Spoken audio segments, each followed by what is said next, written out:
Salut à tous et bienvenue dans cette nouvelle critique, j'espère que vous allez bien. Aujourd'hui, on se retrouve pour parler, comme vous l'avez vu à la miniature et au titre, de la saison 2 de The Bad Batch qui a terminé sa diffusion récemment sur Disney+. Alors pour ceux qui se posent la question, ne vous inquiétez pas, si vous n'avez pas vu la série, il y aura une partie sans spoil, je vous préviendrai quand on passera à la partie avec spoil. Donc voilà, pour le moment vous pouvez rester si vous le souhaitez. Je vous préviendrai quand on passera à la partie avec spoil. Alors, pour commencer, on va rapidement présenter la série.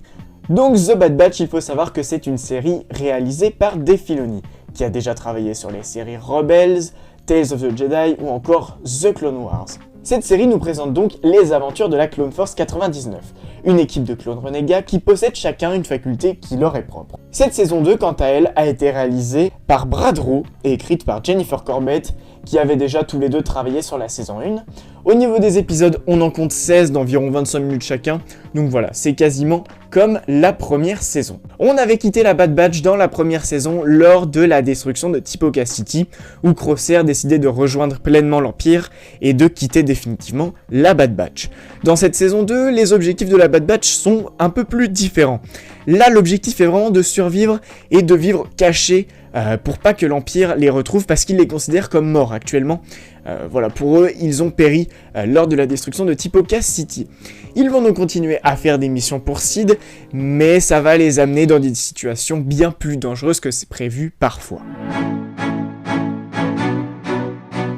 Voilà, donc maintenant on passe à mon avis sans spoilers. Donc comme je vous le disais, si vous n'avez pas vu la série, vous pouvez toujours rester.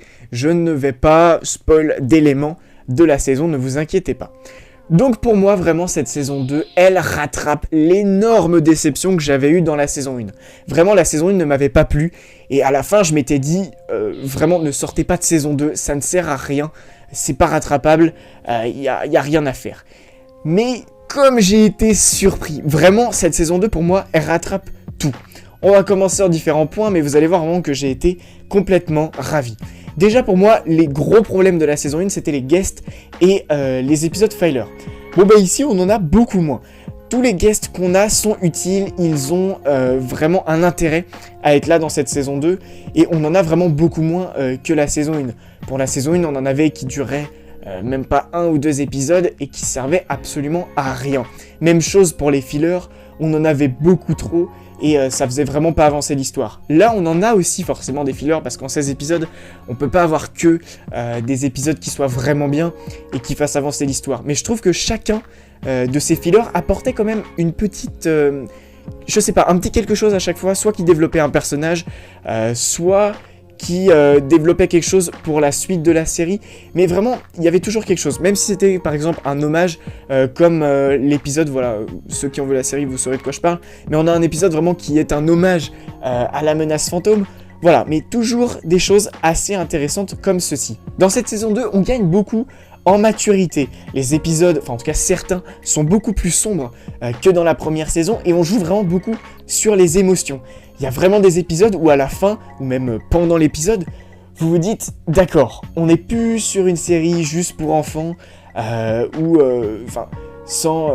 dire, il y a vraiment des passages qui sont assez choquants même. Et je trouve que c'est un peu la même évolution que The Clone Wars en fait. On a des épisodes qui sont vraiment de plus en plus matures. Et notamment les épisodes où Crosshair apparaît un peu en stand-alone, parce qu'en fait il apparaît très peu dans cette série, et c'est un peu... dans cette saison, pardon, mais c'est un peu une des choses que j'avais envie de critiquer pour cette saison 2, c'est qu'il apparaît très peu, que dans 4 ou 5 épisodes, mais vraiment toutes ces apparitions, elles sont masterclass, les épisodes sont vraiment profonds, et en fait, tu vois que Crosshair, il a un développement qui est bien construit, et qui est très profond. C'est un personnage qui a beaucoup de profondeur, et qui est très tourmenté, et qui, qui est très tiraillé. J'en dis pas plus pour ceux qui n'ont pas vu la série, vous le découvrirez si vous la regardez. Mais vraiment, je trouve que le développement de Crosshair dans cette saison, est vraiment intéressant et très profond. Concernant l'animation, les dessins, les décors, les personnages, c'est pareil.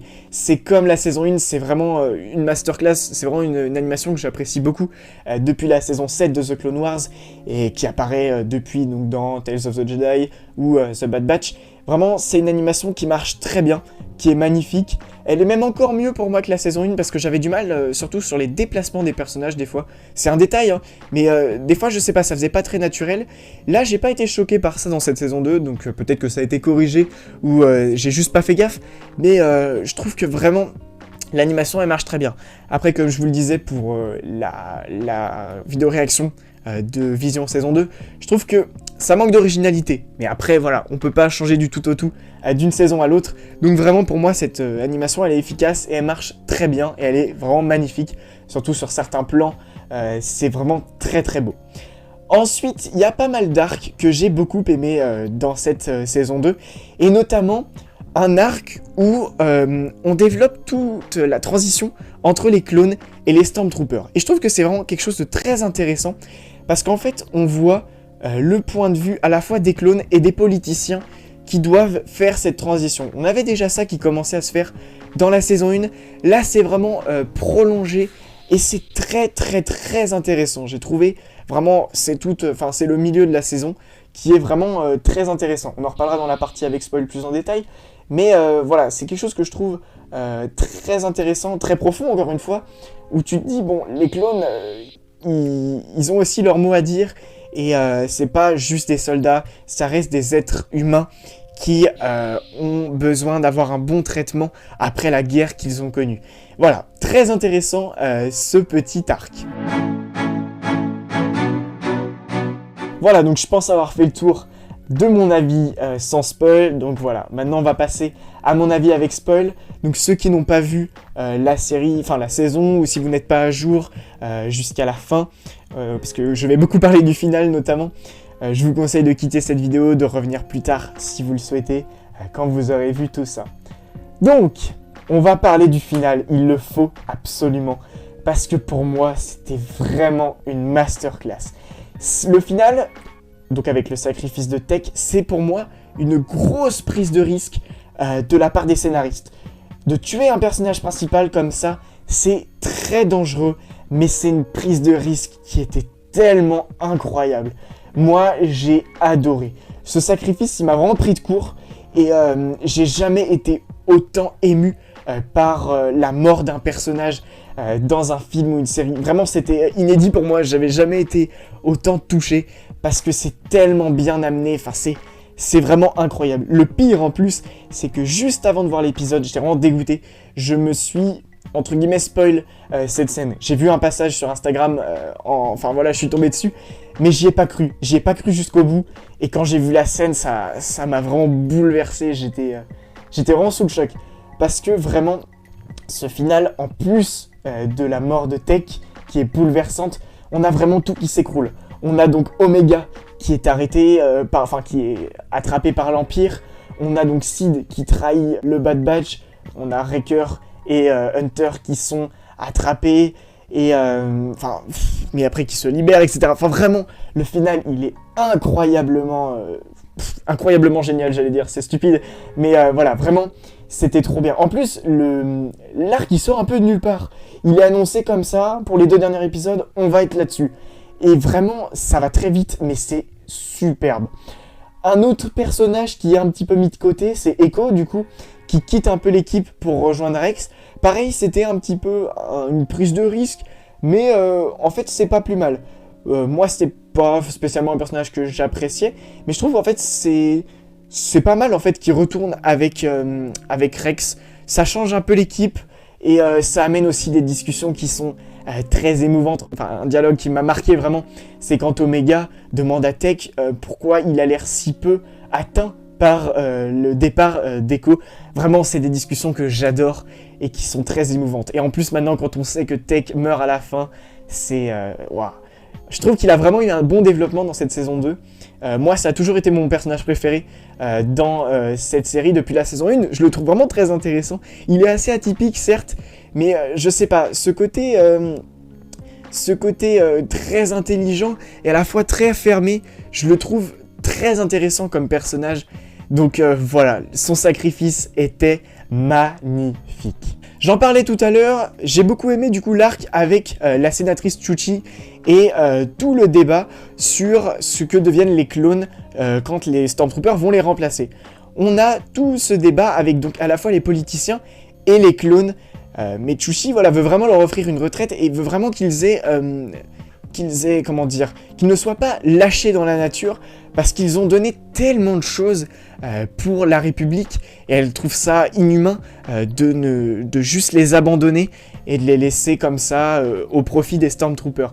Je trouve que c'est vraiment quelque chose de très intéressant. En plus, du coup, ça amène à la fin à la découverte de la trahison de Rampart, ils apprennent tous que c'est lui qui a détruit Tipoca City, il y a son arrestation, et vraiment, c'était assez inattendu, et j'ai trouvé ça vraiment cool. En plus, cette arrestation, elle amène à l'entrée d'un nouvel antagoniste, pour moi, qui prend la place de Rampart, je pense, c'est Hemlock, qui est pour moi un meilleur antagoniste que Rampart, parce qu'il a vraiment, lui, un lien avec la Bad Batch. Rampart, c'était plutôt un pion de Tarkin qui était envoyé pour les traquer. Hemlock, lui, il veut cloner. Ça, on l'a bien compris, et il a besoin de Nalacé. Donc le fait qu'il soit l'ennemi de la Bad Batch et qu'il veuille attraper Omega pour que Nalacé bosse pour lui, je trouvais ça vraiment intéressant. Et il a beaucoup plus sa place en antagoniste pour moi que Rampart. En plus, il est beaucoup plus froid, il est beaucoup plus à moitié machiavélique en fait, et je le trouve vraiment très bon comme nouveau personnage pour cette saison 2, et j'ai hâte de voir vraiment ce que ça va donner pour son personnage dans la saison 3. Autre chose aussi qui, je pense, va faire débat, c'est le fait qu'on tende vers la justification du clonage de Palpatine. Certes, c'est un peu sorti du chapeau dans Star Wars 9, Palpatine revient, on sait pas trop pourquoi, etc. Le fait de le justifier après que le film soit sorti, c'est dangereux. Mais d'un autre côté, moi je trouve que c'était vraiment nécessaire. Si on nous avait juste laissé Star Wars 9 comme ça, avec le retour de Palpatine, ça aurait été vraiment dommage de dire, bon, ça a foiré, on laisse, on abandonne. Non, il faut une justification, même si, comme on dit, il vaut mieux tard que jamais. Et là, je trouve que ça commence à arriver, et je trouve que c'est assez bien amené. On en reparlera avec The Mandalorian saison 3, je trouve que c'est beaucoup plus bancal, mais ça on en reparlera plus tard. Là, je trouve que c'est pas mal, ça arrive doucement, on comprend bien que l'Empire cherche à cloner, et on comprend, nous, que voilà, c'est pour Palpatine, et c'est pour justifier ce qui se passe dans Star Wars 9. Certes, ça va faire grincer des dents pour certains, et ceux qui ne verront pas la série diront toujours que c'est sorti de nulle part dans le 9, mais je trouve que voilà, vraiment cette justification elle est nécessaire, même si elle arrive un petit peu tard. Ça aurait été peut-être mieux si on avait eu cette préparation avant Star Wars 9, c'est sûr. Et enfin, un autre arc que j'ai trouvé très intéressant et qui pour moi peut vraiment amener à quelque chose d'encore plus intéressant, c'est le développement de Pabu. Donc le village où la Bad Batch est accueillie et où elle prend un petit peu une mini-retraite vers la fin de la saison. Je trouve que ça fait vraiment, une bouffée d'oxygène où c'est beaucoup plus calme. Ça fait du bien en fait, des petits moments de calme comme ça, même si bon, il y a le gros tsunami qui arrive, mais je trouve que c'est assez sympa comme épisode, ça fait très tranquille, et je pense que vraiment, ça pourrait amener à une belle happy end dans la saison 3, où la Bad Batch pourrait vraiment reprendre sa retraite sur Pabu, et vraiment, si la saison 3 finissait là-dessus, je pense que ça pourrait être très beau. J'ai pas spécialement de théorie concernant la saison 3, à part ça, j'aimerais vraiment qu'on ait un happy end comme ça, et c'est pas vraiment une théorie, du coup c'est plus une envie qu'une théorie. Après aussi, du coup, on a eu la révélation à la fin de la saison, comme quoi Omega a une sœur. Bon, ça sort un peu de nulle part, certes, mais je trouve que ça peut être assez intéressant, ça dépend comment c'est développé, mais du coup, ça veut dire qu'Omega n'était pas la seule clone féminin à avoir été créée. Ça, voilà, je pense qu'il n'y a pas vraiment de théorie à faire, enfin moi, j'en ai pas spécialement, j'attendrai de voir ce que ça donne. En tout cas, pour cette saison 3, donc, qui sortira l'année prochaine, on n'a pas de date précise, mais on sait que ça sortira l'année prochaine pour sûr. Pour le coup, là, je suis hype. Contrairement à la transition entre la saison 1 et la saison 2, vraiment, après la saison 1, j'en avais plus rien à faire. Pour moi, c'était un flop total. Et je n'attendais absolument rien de la saison 2, je ne voulais même pas la voir. Là, la saison 3, j'espère vraiment qu'elle sera à la hauteur de cette saison 2. Et aussi, je vais finir par là, en balançant une petite pique. Vous avez remarqué, ce que je disais dans l'introduction, Dave Filoni a beaucoup moins travaillé sur cette saison 2. Dave Filoni, c'est vraiment pas quelqu'un que j'affectionne particulièrement. Pour moi, il aime trop tout ce qui est guest, et il aime trop retcon aussi, ça c'est un truc que je déteste. Et là, je trouve qu'en fait, peut-être que c'est pas du tout, peut-être que c'est une coïncidence, hein, mais comme de par hasard, quand il s'en va, j'ai trouvé que la saison a gagné en maturité, elle était beaucoup plus intéressante. Je ne dis pas que c'est parce qu'il est parti que c'est mieux, mais je le sous-entends très fort. Donc on verra s'il reprend les rênes pour la saison 3. Il peut faire des choses incroyables aussi. Il a fait des arcs dans The Clone Wars qui sont masterclass. Mais je trouve que vraiment dans la saison 1, il a beaucoup trop misé sur des guests. Il a voulu retcon des histoires qui ne méritaient pas d'être retcon. Voilà, c'est des petites choses qui font mal et que je n'aime pas spécialement. En tout cas, j'ai fini avec cette critique. Je pourrais encore en parler pendant des heures quand j'aime quelque chose, comme j'aime un projet comme ça. Enfin, quelque chose, une série, un film qui est sorti. Je pourrais en parler pendant longtemps, mais voilà, il faut s'arrêter au bout d'un moment donné. Bref, j'espère que cette vidéo vous a plu, que cette petite critique vous aura plu, ça faisait longtemps qu'on n'en avait pas fait. Je vous dis à bientôt pour de nouvelles vidéos. C'était Dinjarin pour les Archives Galactiques, et comme je le dis d'habitude, n'hésitez pas à me donner votre avis et vos théories sur pour cette saison 3 et sur cette saison 2 pour vos avis. Je vous dis à bientôt, c'était Dinjarin pour les Archives Galactiques. Ainsi ai-je parlé.